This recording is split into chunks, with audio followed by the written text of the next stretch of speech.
നാമത്തിന് മഹത്വം. എൻ്റെ പേര് അശ്വിനി. ഞാൻ വരുന്നത് കോട്ടയം ജില്ലയിൽ അറന്നൂറ്റിമംഗലം എന്ന സ്ഥലത്തു നിന്നാണ് വരുന്നത്. ഞാൻ ഉടമ്പടി എടുത്തത് 2023 സെപ്റ്റംബർ 2-ാം തീയതിയാണ്. എനിക്ക് 5 വർഷമായിട്ട് കുഞ്ഞുങ്ങളുണ്ടായിരുന്നില്ല. അതിനു വേണ്ടിയാണ് ഞാൻ ഉടമ്പടി എടുക്കാൻ വന്നത്. 2018 എൻ്റെ വിവാഹം കഴിഞ്ഞത്. വിവാഹം കഴിഞ്ഞ് 5 വർഷമായിട്ട് ഞങ്ങൾക്ക് കുട്ടികളുണ്ടായില്ല. ഞങ്ങൾ പലയിടത്തും ട്രീറ്റ്മെൻറ്റിന് വേണ്ടി പോയായിരുന്നു. എവിടെ ചെല്ലുമ്പോഴും കുറേ മരുന്നുകളും ഇഞ്ചക്ഷൻസും ഒക്കെ തരും ഞങ്ങൾക്ക്. ഞങ്ങൾ രണ്ടുപേരും നേഴ്സായിട്ട് ജോലി ചെയ്യുന്നത് കുവൈറ്റിലാണ്. അപ്പോൾ നമുക്ക് ഡോക്ടർമാർ പറയുന്നത് ലാസ്റ്റായിട്ട് പറയും IVF ആണ് നിങ്ങൾക്ക് ചെയ്യാൻ പറ്റുന്നത്. അപ്പോൾ IVFന് വേണ്ടി നമുക്കൊരു 45 ദിവസത്തെ അവധിയെങ്കിലും വേണം. ഞങ്ങൾക്ക് കൂടിപ്പോയാൽ കിട്ടുന്നത് 35 ദിവസത്തെ അവധിയും പിന്നെ ഞങ്ങൾക്ക് ഒരുമിച്ച് ലീവ് കിട്ടുന്നത് വല്ലപ്പോഴേ ഉള്ളൂ. അപ്പോൾ നമുക്ക് IVF ചെയ്യാനുള്ളൊരു സാഹചര്യം ഉണ്ടായിരുന്നില്ല. അങ്ങനെയാണ് നമ്മൾ 2023 ഇവിടെ വന്ന് സെപ്റ്റംബർ 2-ാം തീയതി ഉടമ്പടി എടുത്തിട്ട് തിരിച്ചുപോയി. 12-ാം തീയതി തൊട്ട് ഞാൻ ഉടമ്പടി പ്രാർത്ഥന ആരംഭിച്ചു അവിടെ ചെന്ന്. അങ്ങനെ 28-ാം തീയതി ഞങ്ങൾക്കിപ്പോൾ കുവൈറ്റിലെല്ലാം കൃപാസനത്തിൻ്റെ ഗ്രൂപ്പുകളെല്ലാം ഉണ്ട്. അങ്ങനെ 29-ാം തീയതി അവിടെ വെച്ച് എനിക്കൊരു അജണ്ട ജപമാല കൂടാൻ സാധിച്ചു.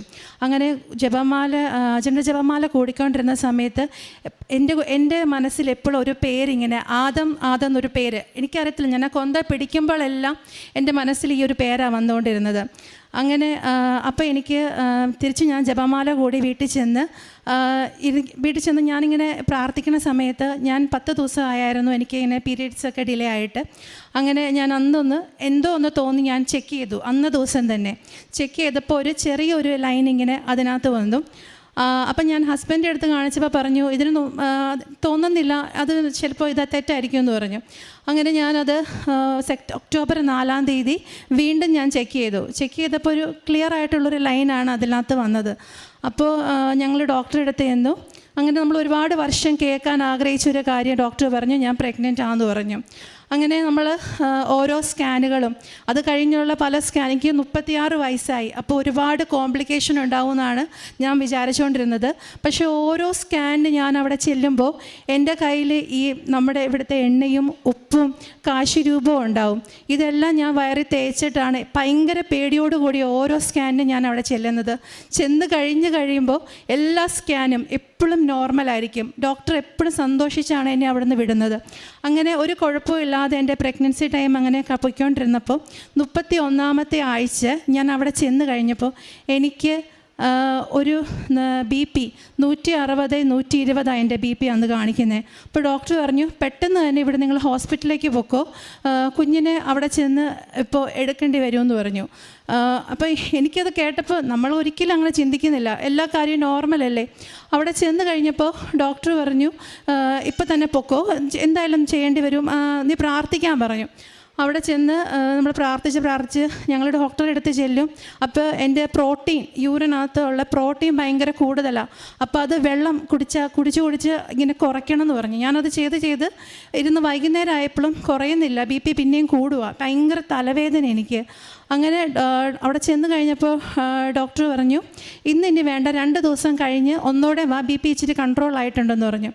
അങ്ങനെ ഞാൻ അവിടെ ചെന്ന് പ്രാർത്ഥിക്കാൻ വീട്ടിൽ വന്നിരുന്ന് ഭയങ്കരമായിട്ടും കൊന്ത വേറൊന്നും എനിക്ക് ചെയ്യാൻ തോന്നുന്നില്ല. ഞാൻ കൊന്ത മാത്രമാണ് ചെല്ലുന്നത്. ഡ്യൂട്ടിക്ക് എല്ലാ ദിവസവും ഒന്നും പോകുന്നില്ല. എനിക്ക് ടെൻഷനാണ് ഭയങ്കരമായിട്ട്, BP കൂടുമോ എന്നുള്ളൊരു പേടി. ഒരു 2-3 ദിവസമൊക്കെ കഴിഞ്ഞപ്പോൾ തന്നെ എനിക്കൊരു ധൈര്യം കിട്ടി. ഇല്ല, മാതാവ് എനിക്ക് ഒരു ടേം ബേബി, എനിക്ക് 37 വീക്സ് കഴിഞ്ഞ് എൻ്റെ കുഞ്ഞിനെ ഇങ്ങനെ നേരത്തെ എടുത്ത് ഇഞ്ചക്ഷൻ കുത്തുന്നതിനോടൊന്നും എനിക്ക് ഭയങ്കര പേടിയായിരുന്നു. അങ്ങനെ 33 ആഴ്ചയായി. ഡോക്ടർ പറഞ്ഞു ഇല്ല, നിനക്ക് സിസേറിയൻ ഞങ്ങൾ 38-ാമത്തെ ആഴ്ച ചെയ്യുമെന്ന് പറഞ്ഞു. എന്നാലും പക്ഷേ BP കൂടിയാൽ ഇവിടെ വന്ന് നമ്മൾ കുഞ്ഞിനെ എടുക്കുമെന്ന് പറഞ്ഞു. അങ്ങനെ നമ്മൾ കുറച്ച് ദിവസങ്ങൾ മുൻപോട്ട് പോയിക്കൊണ്ടിരുന്നു. അങ്ങനെ ലാസ്റ്റ് 37-ാമത്തെ ആഴ്ച, അതായത് ടേമായി 37-ാമത്തെ ആഴ്ച, ഈ ദിവസങ്ങളിലെല്ലാം എൻ്റെ BP കൺട്രോൾ ആവുന്നത് ഞാൻ കഴിക്കുന്ന എല്ലാ ആഹാരങ്ങളിലും ഇവിടുത്തെ ഉപ്പിട്ട് മാത്രമേ ഞാൻ കഴിക്കുമായിരുന്നുള്ളൂ. ഫുഡും എല്ലാ കാര്യത്തിലും നമ്മളത് മാത്രമേ ഉപയോഗിക്കുന്നുണ്ടായിരുന്നുള്ളൂ. അങ്ങനെ ഒരു 35-36 ആഴ്ചയൊക്കെ ആയപ്പോഴത്തേക്ക് എൻ്റെ BP കുറച്ച് കുറഞ്ഞു തുടങ്ങി. അങ്ങനെ 38ാമത്തെ ആഴ്ചയാണ് എൻ്റെ കുഞ്ഞിന് എനിക്ക് ജന്മം നൽകാൻ സാധിച്ചത്. അവൻ്റെ പേര് ഞാൻ ഇട്ടിരിക്കുന്നത് ആദം എന്ന് തന്നെയാണ്. ആദം ജൂഡ് ജിനു എന്നാണ് അവൻ്റെ പേര്. എൻ്റെ സിസേറിയൻ കഴിഞ്ഞപ്പോൾ സിസേറിയൻ എടുത്തപ്പോൾ എനിക്കുണ്ടായിരുന്ന BP എന്ന് പറയുന്നത് 110/80 മാത്രമായിരുന്നു. വളരെ നോർമലായ ഒരു BPയിലാണ് എൻ്റെ ഡെലിവറി കഴിഞ്ഞത്. എനിക്ക് നല്ല വിശ്വാസമുണ്ട് ഞാനിവിടെ വന്ന് ഉടമ്പടി എടുത്തതിന് ശേഷമാണ് ഇതെനിക്ക് ജീവിതത്തിൽ നടന്നത് എന്നുള്ളത്. എൻ്റെ കാരുണ്യ പ്രവർത്തനങ്ങൾ എന്ന് പറയുന്നത് എനിക്ക് അവിടെ നിന്നുകൊണ്ട് അങ്ങനെ ചെയ്യാനായിട്ട് അവിടെ അത്രയൊന്നും നമുക്കിതുണ്ടായിരുന്നില്ല. പക്ഷേ ഇവിടെ മമ്മിയും പപ്പയോടും പറഞ്ഞിട്ട് നമുക്കിവിടെ ചെയ്യാൻ പറ്റുന്ന അനാഥാലയങ്ങളിലെ വൃദ്ധസദനങ്ങളിലെല്ലാം നമുക്ക് കുഞ്ഞുങ്ങൾക്ക് ഫുഡ് കൊടുക്കാനും എല്ലാത്തവർക്ക് നമുക്ക് ചെയ്യാൻ സാധിച്ചിട്ടുണ്ട്. പിന്നെ പള്ളിയിൽ ഞങ്ങൾക്ക് കുവൈറ്റിൽ ഒരുപാട് പള്ളി പ്രാർത്ഥിക്കാനും ഒക്കെ സൗകര്യമുള്ളത് കൊണ്ട് നമുക്ക് പള്ളിയിലൊക്കെ എന്നും പോകാനായിട്ട് സാധിച്ചു. പിന്നെ എല്ലാ ദിവസവും മുടങ്ങാതെ പ്രാർത്ഥന ചെല്ലുന്നുണ്ടായിരുന്നു. പിന്നെ എന്നിലുണ്ടായൊരു വ്യത്യാസം എന്ന് പറയുന്നത് കൊന്തയോടും ഞാൻ അധികം കൊന്തയൊന്നും ചെല്ലത്തില്ലായിരുന്നു. അതിന് മുമ്പ് എനിക്ക് എന്തെങ്കിലും വിഷമങ്ങളോ പ്രയാസങ്ങളോ ഒക്കെ ഉള്ളപ്പോഴാണ് ഞാൻ കൊന്ത ചെല്ലിക്കൊണ്ടിരുന്നത്. പക്ഷേ എനിക്കിതിന് ശേഷം കൊന്തയോടൊരു നല്ലൊരു വിശ്വാസം വന്നു. പിന്നെ മാതാവിനോടുള്ള ഒരു അടുപ്പം, എന്ത് കാര്യം നടക്കുമെന്നൊരു വിശ്വാസം എനിക്കിതിലൂടെ ഉണ്ടാവുകയും ചെയ്തിട്ടുണ്ട്. ദൈവനാമത്തിൽ എനിക്ക് മാതാവിനോട് ഒരുപാട് നന്ദിയുണ്ട്. ഇങ്ങനെയൊരു കുഞ്ഞ് തന്ന് ഞങ്ങളുടെ ജീവിതം തന്നെ ഒത്തിരി മാറിപ്പോയി ഒരു കുഞ്ഞ് വന്നതിന് ശേഷം. അതിന് മുമ്പുണ്ടാകുന്നൊരു ജീവിതമല്ല ഞാൻ കഴിഞ്ഞിപ്പോൾ കിട്ടിയിരിക്കുന്നത്. അതെല്ലാം എനിക്ക് മാതാവിലൂടെയാണ് സാധിച്ചേക്കുന്നത്.